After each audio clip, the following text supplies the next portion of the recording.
দর্শক দেখতেই পাচ্ছেন ময়নাকে মসজিদের ভিতর রেখে এসে তার মা কিভাবে মসজিদ থেকে বের হচ্ছে, এমনকি তার চাচা দেখুন দেয়াল থেকে লাফ দিয়ে সরাসরি চলে যাচ্ছে। সিসিটিভি ফুটেজে সেই এটা হলো কুলাউড়া ৮ নম্বর ইউনিয়ন। এই মসজিদের ভিতরে গভীর রাতে কিছু মানুষের আনাগোনা আছে। আপনারা পুরো ভিডিওর সাথে থাকবেন, ভিডিওটি শেয়ার করে দিবেন। আমি বুঝতে পারছি না কে বা কারা হবে, এত রাত্রে মসজিদে কি করে এরা। আসসালামু আলাইকুম দর্শক, দেশ দেশের বাড়ি থেকে যারা এই মুহূর্তে ভিডিও ওপেন করেছেন সবাইকে অসংখ্য অসংখ্য ধন্যবাদ। দর্শক, প্রথমেই আপনারা একটি স্ক্রিন দেখেছেন যেখানে আপনারা দেখতে পাচ্ছেন যে মসজিদের ভিতরে একটা নারী রাত্রের বেলা কী করছে।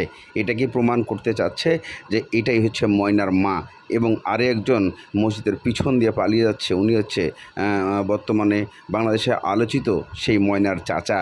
এমন প্রশ্ন উঠে এসেছে। আসলে এখানে একজন প্রমাণ করতে আসছেন এবং প্রমাণ করছেন, দেখাচ্ছেন যে মূল আসামি ময়নার চাচা এবং ময়নার মা, এ দুইজনেই মসজিদের উপরে নিজে রেখেছিলেন। তারা এই ভিডিও দেখিয়ে প্রমাণ করতে চাচ্ছে। চলুন আমরা ফুল ভিডিও অংশ দেখি, তাহলে বুঝতে পারবো আসলে কি দৃশ্য। দর্শক দেখতেই পাচ্ছেন ময়নাকে মসজিদের ভিতর রেখে এসে তার মা কিভাবে মসজিদ থেকে বের হচ্ছে, এমনকি তার চাচা দেখুন দেয়াল থেকে লাফ দিয়ে সরাসরি চলে যাচ্ছে। সিসিটিভি ফুটেজে সেই ভিডিও রীতিমতো ভাইরাল। দর্শক দেখতেই পাচ্ছেন মা এবং চাচার পরকীয়ার কারণে খুন হয় মেয়ে। খুন করেন চাচা এবং মা। মেয়ে যখন পরকীয়ার ঘটনা দেখে ফেলে তখনই সে মেয়েটাকে খুন করেন খুব মর্মান্তিকভাবে। ময়না হত্যা মামলায় ইমাম ও মুয়াজ্জিনের রিমান্ডে বেরিয়ে এলো এক ভয়ানক তথ্য। অবশেষে ময়নার হত্যাকারীকে শনাক্ত করা গেছে, আর তা বাইরের কেউ নয়, তার নিজের মা। আসসালামু আলাইকুম ওয়া রাহমাতুল্লাহ। প্রিয় বন্ধুগণ, পুরো ভিডিওর সাথে থাকবেন। মসজিদের ভিতরে বেশ কিছু মানুষের আনাগোনা বোঝা যাচ্ছে। আমি পুরোপুরি কাছে যেতে পারছি না, অনেক দূর থেকে ভিডিও করতেছি। এটা হলো কুলাউড়া ৮ নম্বর ইউনিয়ন। এই মসজিদের ভিতরে গভীর রাতে কিছু মানুষের আনাগোনা আছে। আপনারা পুরো ভিডিওর সাথে থাকবেন, ভিডিওটি শেয়ার করে দিবেন। আমি বুঝতে পারছি না কে বা কারা হবে, এত রাত্রে মসজিদে কি করে এরা। পরকীয়ার কারণে খুন হয় মেয়ে। খুন করেন চাচা এবং মা। মেয়ে যখন পরকীয়ার ঘটনা দেখে ফেলে তখনই সে মেয়েটাকে খুন করেন খুব মর্মান্তিকভাবে। মেয়ের কান কেটে দেয় এবং তাকে ওয়ালের সাথে জোরে ধাক্কা দেয়, মেরে ফেলার চেষ্টা করে। যখন দেখে যে সে মরে না, তখন তার যৌনাঙ্গে রড ঢুকে তাকে মেরে ফেলা হয়। এই ঘটনা আপনারা সকলেই অবগত আছেন। ময়নার কথা বলছি, ময়না নামক মেয়েটার কথা বলছি, যে মেয়েটাকে এই নির্মমভাবে মেরে ফেলেছে তার মা এবং চাচা। অথচ রিমান্ডে আসামি হয়ে রিমান্ডে আছেন মসজিদের ইমাম এবং মুয়াজ্জিন। মসজিদের ইমাম এবং মুয়াজ্জিনকে পুলিশ অ্যারেস্ট করে নিয়ে গেছে এবং তারা বর্তমানে আসামি হয়ে, এই খুনের আসামি হয়ে রিমান্ডে আছেন। চিন্তা করেন, পরকীয়া করেছে মা এবং চাচা, খুন করেছে উভয়জনে মিলে, অথচ শাস্তি ভোগ করছে মসজিদের ইমাম এবং মুয়াজ্জিন।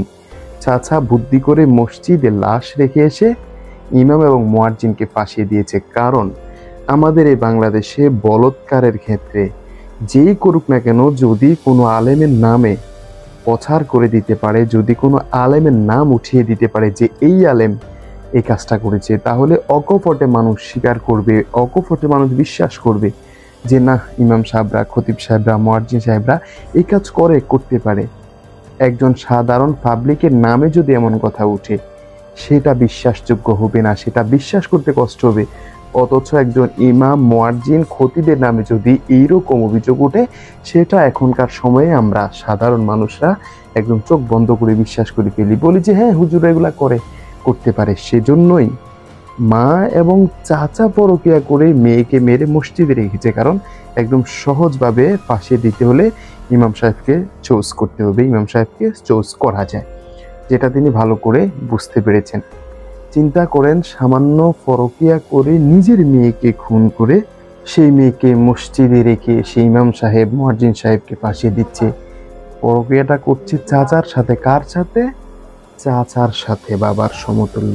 চাচার সাথে পরকিয়া করে সেটা যখন মেয়ে দেখে ফেলেছে, সেই বিষয়টা ধামাচাপা দিতে গিয়ে, সেই ঘটনা ধামাচাপা দিতে গিয়ে এত ফুটফুটে সন্তানটাকে নির্মমভাবে নির্যাতন করে মেরে ফেলেছেন। তিনিও কিন্তু মা, তিনিও কিন্তু চাচা।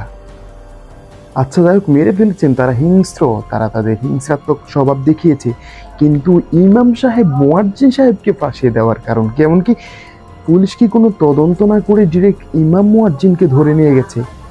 ইমাম মুয়াজ্জিনকে নিয়ে এখন শেষ পর্যন্ত তাদেরকে রিমান্ডে দেওয়া হয়েছে, অথচ খুনিরা বুক ফুলিয়ে ঘুরছে। যারা পরকিয়া করে নিজের সন্তানকে মেরে এখন বুক ফুলিয়ে ঘুরছে, অথচ ইমাম মুয়াজ্জিন তারা কিছুই জানে না, তারা মসজিদের খেদমতে আছে, ইসলামের খেদমতে আছে, তারা এখন জেল হাজতে, তারা এখন রিমান্ডে আছে। চিন্তা করছেন বিষয়টা? পুলিশ কি কোনো তদন্ত করে নাই?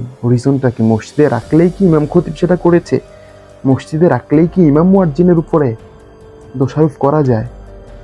অন্যজনে খুন করেই তো মসজিদে রাখতে পারে, এটা তো স্বাভাবিক, এবং কি সেটাই সত্যি হয়েছে, অথচ পুলিশ গ্রেপ্তার করেছে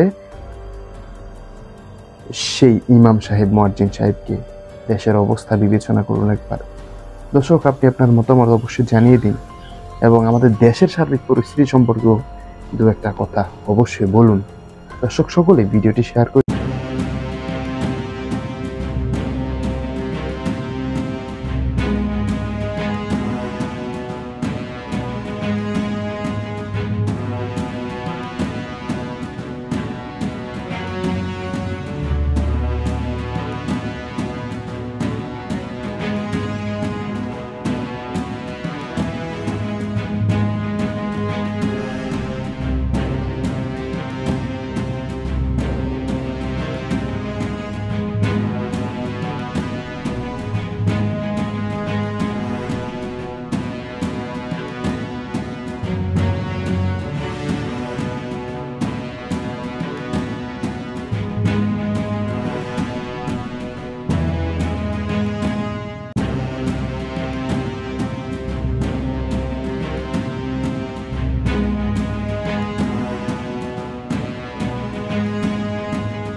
দর্শক, এতক্ষণ আপনারা সেই বক্তব্য শুনেছেন এবং সিসিটিভি ফুটেজের কিছু অংশ দেখেছেন রাতের বেলা, যে ভয়ানকভাবে একজন বলছেন যে এখানে যাওয়া সম্ভব হচ্ছে না।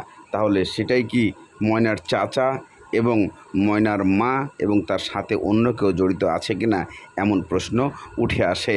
আবার সিসিটিভি ফুটেজে বর্তমান মসজিদের ভিতরে একজন রাত্রেবেলা মহিলাকেও দেখা যাচ্ছে, এবং অপর সাইডে চাদর জড়িয়ে বাইরের সাইডে একজন পুরুষকে দেখা গেছে। সেটা হতে পারে ময়নার চাচা, এমন বক্তব্য উঠে আসে। আসলে মূলত এদের এই ভিডিও যেগুলো তুলে ধরা হয়েছে, এতে কতটুকু যুক্তিসঙ্গত বোঝা যায় যে এখানে ময়নার চাচা এবং ময়নার মাই জড়িত আছেন। তবে একজন প্রমাণ করতে চাইছেন, যেটা মুখে নিজে বলেছেন, আপনারা অবশ্যই দেখে